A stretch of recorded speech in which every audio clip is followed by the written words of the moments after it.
Good evening students. आज पुनः आप सभी का हार्दिक स्वागत और अभिनंदन है। स्टूडेंट, जैसा हम एग्रीकल्चर केमिस्ट्री की फ्री क्लास की जो सीरीज पढ़ रहे हैं उसमें आज ये हमारी तीसरे चैप्टर की लास्ट वाली क्लास है। जैसा हम रोज़ शाम को 7 बजे मिलते हैं और नई क्लास के साथ में चर्चा करते हैं। तीसरे चैप्टर में हम 2 क्लास ऑलरेडी पढ़ चुके हैं। तो पहले हम जानेंगे कि हमने कौन कौन सी बातें कर ली हैं और उसके बाद हम इससे आगे की तरफ बढ़ेंगे। ठीक है। और ये जो अब मेरे पीछे आपको स्लाइड दिख रही है, पूरी की पूरी स्लाइड और पीडीएफ आपको व्हाट्सएप ग्रुप में मिल जाएगी। वीडियो के डिस्क्रिप्शन में कोई भी वीडियो होगी, हर वीडियो के डिस्क्रिप्शन में व्हाट्सएप ग्रुप की लिंक होगी, आप वहाँ से व्हाट्सएप ग्रुप ज्वाइन कर सकते हैं। ठीक है। तो चलिए अब हम चलते हैं सीधा अपने पॉइंट पर। हमने इतनी सारी बातें कर ली। कोलैड क्या है, क्रिस्टलाब क्या है, कोलैड का जनक कौन है, कोलैड शब्द की उत्पत्ति कहाँ से हुई है, मृदा कोलैड क्या होता है। फिर हमने क्या बात की, फिर हमने बेसिकली कोलैड के गुण जाने और हमने सभी गुणों के बारे में विस्तार से चर्चा की। नेक्स्ट फिर हमने मृदा कोलैड के गुण जाने और इनके बारे में विस्तार से चर्चा की। फिर हमने क्या जाना, फिर हमने मृदा कोलैड का वर्गीकरण जाना, जहां हमने इस तरह से वर्गीकरण पढ़ा। फिर मैंने क्या बताया आपको, वर्गीकरण में अकार्बनिक और कार्बनिक दोनों जो मृदा कोलाइड है इनमें डिफरेंस बताया, क्या इन दोनों के बीच में अंतर होता है। जनरली हम थोड़ा सा आगे और चले और हमने अकार्बनिक कोलाइड के बारे में कुछ इंपोर्टेंट बातें जानी। फिर हमने अकार्बनिक कोलाइड के जो 3 प्रकार थे महत्वपूर्ण, तीनों प्रकारों के बारे में चर्चा की, केओनिलाइट, मोंटमोरिलोनाइट और इलाइट। यानी ये क्या है, अकार्बनिक कोलाइड में जो मृतिका कोलाइड है या जो सिलिकेट कोलाइड है उसके बारे में हमने यहाँ पर जान लिया। अब मैं अगर थोड़ा सा और आगे चलूं, नेक्स्ट मैंने संरचना के बारे में बताया। अब इसके बाद क्या आता है, इसके बाद एक छोटी सी हेडिंग आती है कार्बनिक कोलाइड। क्या आती है, कार्बनिक कोलाइड। तो पहले हम कार्बनिक कोलाइड के बारे में 4-6 बातें जान लेते हैं, उसके बाद हम आगे की तरफ बढ़ेंगे। अकार्बनिक कोलाइड कंप्लीट हो गया। अब पॉइंट क्या है, अब पॉइंट है हमारा कार्बनिक कोलाइड। चलिए आज हम इस पूरे चैप्टर को कंप्लीट कर लेंगे, ध्यान रखना, और कोई भी पॉइंट छूटा नहीं है। तो एग्जाम में सभी प्रश्न यहीं से आएंगे। ठीक है। अब क्या है, कार्बनिक कोलाइड। ठीक है। कार्बनिक कोलाइड के बारे में 4-6 बातें हमारी इंपोर्टेंट बनती हैं और उन्हीं बातों के बारे में मैं चर्चा करूंगा। जनरली अगर मैं कार्बनिक कोलाइड की बात करूं तो आप लोग भी जानते हैं कार्बनिक कोलाइड क्या होता है, ह्यूमस होता है। तो मैं क्या लिख सकता हूं, मैं कह सकता हूं कि यह मुख्यतः ह्यूमस होता है, या मैं क्या कह सकता हूं, यह ह्यूमस होता है। कार्बनिक कोलाइड क्या होता है, कार्बनिक कोलाइड बेसिकली ह्यूमस होता है। ठीक है। फिर क्या होगा, मैं कह सकता हूं कि यह गहरे भूरे रंग का, ह्यूमस क्या होता है, गहरे भूरे रंग का, गहरे भूरे रंग का अक्रिस्टलीय पदार्थ है। यह गहरे भूरे रंग का क्या होता है, बेसिकली अक्रिस्टलीय पदार्थ होता है, हम सब जानते हैं। ठीक है। आगे अगर मैं बात करूं इसका निर्माण किसके द्वारा होता है, तो हम लिखेंगे इसका निर्माण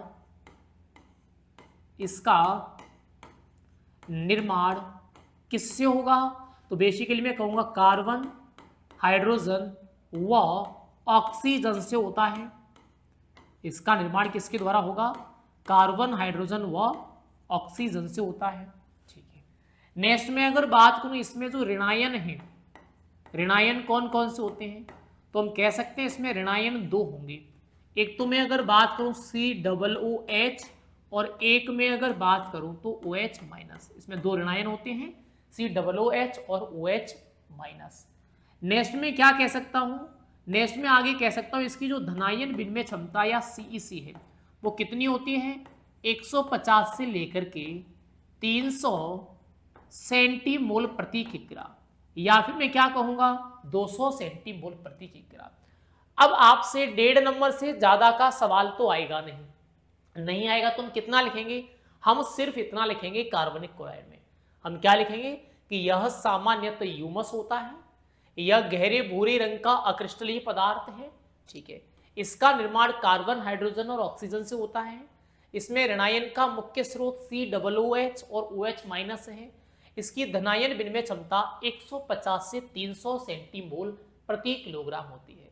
मैं आपको रटाने का प्रयास नहीं कर रहा हूं, मैं इस बात को एक बार और लिखा चुका हूं पहले, थोड़ा सा गौर करो।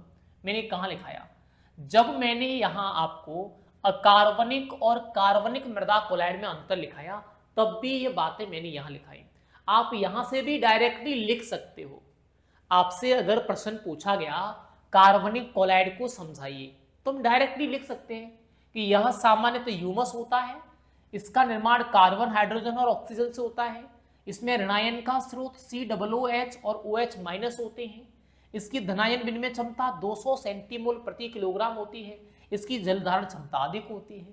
ये हो गया। तो या तो आप यहां से कॉपी कर लो सारी चीजों को, या फिर डायरेक्टली जो मैंने बातें लिखाई हैं उन बातों को आप लोग लिख सकते हो। ये कहानी कंप्लीट हो गई कार्बनिक कोलाइड की। अब देखो सवाल हमें कैसे आता है। अब हमें सवाल पूछा जाएगा कार्बनिक कोलाइड या मृतिका कोलाइड का महत्व, दोनों का महत्व तो आपसे पूछा जाता है। क्या पूछा जाएगा आपसे? दोनों का महत्व तो आपसे पूछा जाएगा। एक सवाल तो आपसे ऐसे आ सकता है कि मृतिका कोलाइड का महत्व लिखिए। ध्यान रखना, इंपोर्टेंट बात बता रहा हूं मैं। क्या सवाल पूछेगा? हमें सवाल पूछेगा मृतिका का महत्व लिखिए, मृतिका कोलाइड का। ठीक है, या फिर क्या पूछेगा, या हमें पूछेगा कार्बनिक कोलाइड का महत्व लिखिए। अब कार्बनिक कोलाइड का मतलब क्या है? कार्बनिक कोलाइड का सीधा सीधा मतलब है ह्यूमस। तो जो हमने ह्यूमस का महत्व पढ़ा है, सर हमने कहां पढ़ा है ह्यूमस का महत्व? दूसरे चैप्टर में। दूसरे चैप्टर में हमने ह्यूमस का महत्व पढ़ा है, वही महत्व होगा सेम। या फिर मेरी बात को गौर करके ध्यान से बिठा लो, चाहे आपको मृतिका का महत्व पूछा जाए, चाहे आपको कार्बनिक कोलाइड का महत्व पूछा जाए, 3-4 कॉमन पॉइंट हमें याद रखने हैं। वो कॉमन पॉइंट कौन कौन से हैं? बेसिकली याद रखना, इन दोनों के द्वारा क्या होता है, इन दोनों के द्वारा ही मृदा उर्वरकता में वृद्धि होती है। क्या होगा? मृदा उर्वरकता में वृद्धि होगी दोनों के द्वारा। ठीक है, दूसरा, इन दोनों के द्वारा ही क्या होगा? जल धारण क्षमता में वृद्धि होगी। जल धारण क्षमता में वृद्धि। कितने पॉइंट हो गए? 2 पॉइंट हो गए। इन दोनों के द्वारा ही क्या होगा? धनायन विनिमय क्षमता में वृद्धि। मैं शॉर्ट फॉर्म में लिख दूं CEC में वृद्धि, यानी धनायन विनिमय क्षमता में इन दोनों के द्वारा क्या होता है? वृद्धि होती है। इन दोनों के द्वारा क्या होगा? पोषक तत्वों का अधिशोषण बढ़ेगा। क्या होगा? पोषक तत्वों के अधिशोषण में वृद्धि। क्या होगा? पोषक तत्वों के अधिशोषण में वृद्धि। अधिशोषण में वृद्धि होगी, में वृद्धि। 1.5 नंबर का सवाल आपसे पूछा जाएगा, और सवाल क्या आएगा? सीधा सा सवाल आएगा कि मृतिका कोलाइड का महत्व लिखिए या कार्बनिक कोलाइड का महत्व लिखिए। तो कोई 3 पॉइंट हमें लिखने होंगे, इनमें से कोई से भी 3 लिख सकते हैं। मृदा की उर्वरकता में वृद्धि होती है, जल धारण क्षमता में वृद्धि होती है, CEC में वृद्धि होती है, पोषक तत्वों के अधिशोषण में वृद्धि होती है, मृदा की दशा में सुधार होता है, मृदा ताप नियंत्रित रहता है। ये सभी क्या हैं? ये सभी इनके महत्व हैं। तो चाहे आपसे मृतिका का पूछे, चाहे आपसे ह्यूमस का पूछे या कार्बनिक क्लोराइड का पूछे, दोनों कंप्लीट। अब आगे क्या बचता है इस चैप्टर में? केवल एक पॉइंट इस चैप्टर में अब हमारा बचा हुआ है। वो पॉइंट है कोलाइडी कणों पर आवेश की उत्पत्ति, और ये बहुत इंपोर्टेंट है। अब पॉइंट क्या है? अब पॉइंट है हमारा बेसिकली कोलाइडी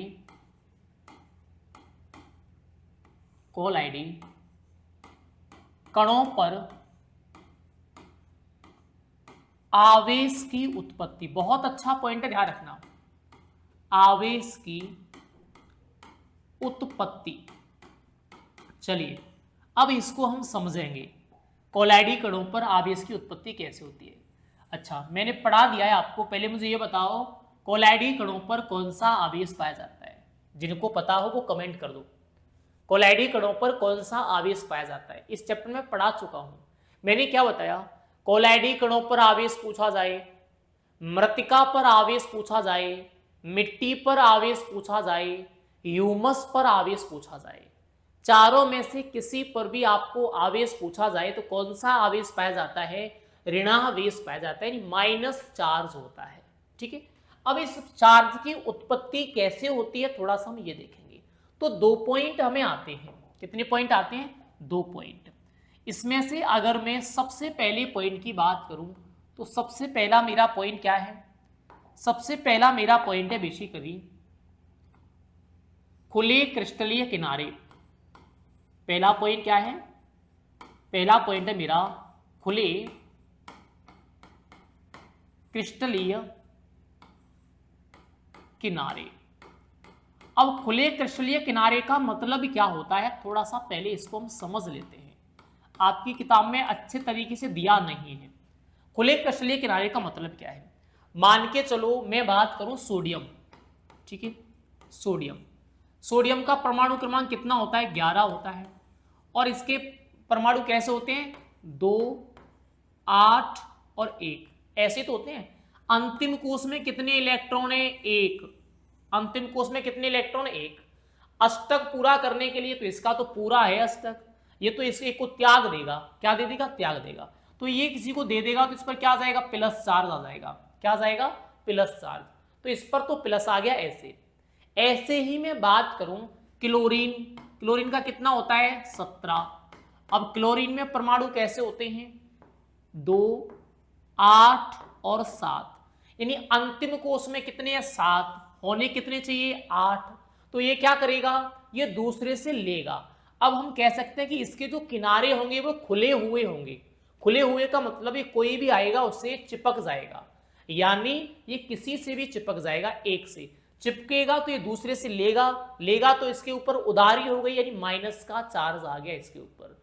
तो ऐसे ही जो हमारा कोलाइड है, कोलाइड में क्या क्या होता है? एक सिलिका होता है, एक एल्यूमिना होता है। तो हम याद रखेंगे कि जो सिलिका और एल्यूमिना है, दो ही तो परतें होती हैं। सिलिका व एल्यूमिना पर क्या होता है? असंतुष्ट संयोजकता होती है। क्या होती है? असंतुष्ट संयोजकता। असंतुष्ट संयोजकता होती है। पहली बात क्या है कि सिलिका और एल्यूमिना दोनों पर क्या पाया जाता है? असंतुष्ट संयोजकता होती है। ठीक है, असंतुष्ट संयोजकता तो होती है। इसके साथ साथ ऑक्सीजन व OH माइनस इनकी सतह से चिपके होते हैं। OH माइनस इनकी सतह से चिपके होते हैं। इनकी सतह से चिपके होते हैं। ठीक है, इनमें क्या होगा? असंतुष्ट संयोजकता, ऑक्सीजन और OH माइनस इनकी सतह से चिपके होंगे। अब होगा क्या, थोड़ा सा समझना। अब मैं अगर बात करूं किसी संतुलित पीएच पर, संतुलित पीएच पर H प्लस आयन अलग हो जाते हैं। H प्लस आयन अलग हो जाते हैं। जैसे ही H प्लस आयन अलग होंगे क्या आ जाएगा? ऋणावेश आ जाएगा। कैसे आएगा थोड़ा सा समझो। जैसे मान के चलो हमारे पास क्या है? हमारे पास है बेसिकली SiOH। ठीक है, SiOH प्लस OH ये हमारे पास। ठीक है, अब ये क्या है? हमारे पास SiOH है। तो मैंने क्या बताया कि जो SiOH है ये इससे चिपके हुए हैं, ये इससे चिपके हुए हैं। तो ये SiOH एक विशिष्ट इसको pH मिलेगा तो SiO क्या हो जाएगा? अलग, और H प्लस इसको छोड़ देगा। जो H प्लस है वो अलग हो जाएगा, इसको छोड़ देगा। तो ये क्या बना लेंगे? ये H2O बना लेंगे। इन्होंने क्या बनाया? H एक ये थी, एक H यहां से चलेगी, H2O बना लिया। ये SiO माइनस, अब इस पर क्या आ गया? इस पर बेसिकली आवेश आ गया। कौन सा आवेश आया? माइनस आवेश आया। तो अगर आपसे प्रश्न पूछा जाए खुले क्रिस्टलीय किनारे का मतलब है असंतुष्ट संयोजकता, ठीक है, और ऑक्सीजन और OH माइनस आयन इनकी सतह से चिपके होते हैं, लेकिन जो इनका H प्लस आयन है वो pH पर क्या हो जाता है, अलग हो जाता है, और इस पर क्या रह जाता है, माइनस चार्ज रह जाता है। तो ये तो कहानी किसकी हो गई, खुले क्रिस्टलीय किनारों की बात हो गई। थोड़ा सा हम और आगे चलते हैं। नेक्स्ट दूसरा पॉइंट क्या है वो आपको अच्छे तरीके से समझ में आएगा। दूसरा पॉइंट है हमारा समाकृतिक प्रतिस्थापन। अरे आजा भाई, दूसरा क्या है, समाकृतिक प्रतिस्थापन। चलिए इसको हम क्या बोलेंगे, समाकृतिक, या हम इसको क्या बोलते हैं, आयनिक, समाकृतिक या आयनिक प्रतिस्थापन। पहले इसकी परिभाषा लिखा दूं क्योंकि परिभाषा आप लोगों को पूछी जाती है, फिर इसको समझा दूंगा आपको बिल्कुल बेसिक से। समाकृतिक प्रतिस्थापन क्या होता है थोड़ा सा इसके बारे में समझेंगे। दो हमारे पास तत्व हैं जिनका आकार समान है और धनात्मक संयोजकता है। अगर उनमें से एक तत्व दूसरे के स्थान पर चला जाता है और उसके कारण क्या हो जाता है, आवेश की उत्पत्ति हो जाती है, तब उसे क्या कहा जाएगा, समाकृतिक प्रतिस्थापन कहा जाएगा। यानी हम कैसे लिखते हैं, हम लिखते हैं बेसिकली समान आकार, समान आकार व धनात्मक संयोजकता वाले, समान आकार व धनात्मक संयोजकता वाले एक आयन का दूसरे आयन द्वारा प्रतिस्थापन, दूसरे आयन द्वारा प्रतिस्थापन क्या कहलाता है, तो इसको कहा जाएगा समाकृतिक प्रतिस्थापन या आयनिक प्रतिस्थापन। डायरेक्टली हमें परीक्षा में सवाल आता है कि समाकृतिक प्रतिस्थापन को परिभाषित कीजिए, आयनिक प्रतिस्थापन को परिभाषित कीजिए, तो अब आपके सामने है। अब यहां समझो मेरी बात को, जैसे मैं एग्जाम्पल ले लूं, यहां एग्जाम्पल में क्या ले लूं, Si4 प्लस का Al3 द्वारा प्रतिस्थापन, ठीक है। अब इसको समझ लो, Si4 का किसके द्वारा, Al3 के द्वारा प्रतिस्थापन। मान के चलो मैं बात करूं SiO2 कोई यौगिक है, कोई यौगिक कौन सा है, SiO2, तो O Si और O, ये क्या है, SiO2 है। अब O पर क्या होते हैं माइनस, कितने, 2, इस पर 2 माइनस होंगे तो 2 माइनस आ गए। Si पर क्या होंगे माइनस के, O पर क्या होंगे 2, ठीक है। Si पर क्या होता है प्लस, कितने, 4, 1 2 3 4, Si पर 4 प्लस होंगे, ठीक है। तो यहां तो 4 तो प्लस हैं, 4 ही माइनस हैं, यानी ये कैसा होता है, ये उदासीन होगा। कैसा होगा, उदासीन, क्योंकि ऑक्सीजन पर 2 माइनस होते हैं, ऑक्सीजन पर 2 माइनस, तो 4 माइनस होगा टोटल, और इस अकेले पर 4 प्लस होते हैं तो 4 प्लस हो गए, तो यह बराबर हो गई। लेकिन जब इस Si की जगह कौन आ जाएगा, Al3 आ जाएगा, तो क्या होगा, तब कंडीशन ये हो जाएगी, O Al और O। अब O पर कितने माइनस, 2, 1 माइनस 2 माइनस, Al पर 1 माइनस 2 माइनस 2 माइनस 2 माइनस हो गए। अब Al पे कितने हैं, 3 प्लस हैं, तो 1 2 और 3। अब यहां देखो आप, प्लस कितने हैं 3, माइनस कितने 1 2 3 4, तो माइनस ज्यादा है, तो अगर 3 प्लस से 3 माइनस काटोगे तो कितने माइनस बचे, 1, तो इस पर कौन सा आवेश आएगा, ऋणावेश आएगा। तो यानी मैं अगर यहां बात करूं तो यहां क्या आ गया, यहां बेसिकली ऋणावेश आ गया। क्या आ गया, ऋणावेश आ गया। तो हम कह सकते हैं कि यहां क्या हो गया, आवेश की उत्पत्ति होगी। हुई कि नहीं हुई, बिल्कुल हुई आवेश की उत्पत्ति। यानी जब Si4 की जगह पर Al3 आता है तो क्या हो जाता है, आवेश की उत्पत्ति हो जाती है। ऐसे ही एक और हमें एग्जाम्पल पढ़ते हैं, मान के चलो Al3 के स्थान पर स्थान पर क्या आ जाए, Mg2+ आ जाए। अगर Al3+ के स्थान पर Mg2+ आएगा तब भी एक की कमी पड़ेगी, तो फिर भी क्या आ जाएगा, फिर भी उस पर ऋणावेश आएगा। तो ये क्या हो गया, ये हो गया बेसिकली कोलाइडी कणों पर आवेश की उत्पत्ति। और इसके साथ साथ ये हमारा पूरा का पूरा चैप्टर कंप्लीट हो गया। हमारी जो फ्री क्लास चल रही है शाम को 7 बजे वाली, उसमें अभी तक हमने 3 चैप्टर और बहुत अच्छे तरीके से 3 चैप्टर कंप्लीट कर लिए, पहला, दूसरा और तीसरा। अगर आपने तीनों क्लास देखी तो बहुत अच्छी बात है, नहीं देखी तो ये तीनों चैप्टर की क्लास आप लोग देख लेना, कोई भी प्रश्न बाहर नहीं जाएगा। जब हम कल आएंगे तो कल हम बात करेंगे नेक्स्ट और अगले चैप्टर के बारे में, चौथा चैप्टर जिसका नाम है आयन विनिमय। तो कल जो कहानी हमारी चलेगी वो आयन विनिमय से शुरू होकर चलेगी। ठीक है, आज के लिए इतना काफी है। क्लास आपको पसंद आई होगी तो वीडियो को लाइक, शेयर और चैनल को सब्सक्राइब जरूर कर लेना। एग्जाम के लिए बहुत ही इंपॉर्टेंट चीजें आपको मिलने वाली है। Thank you.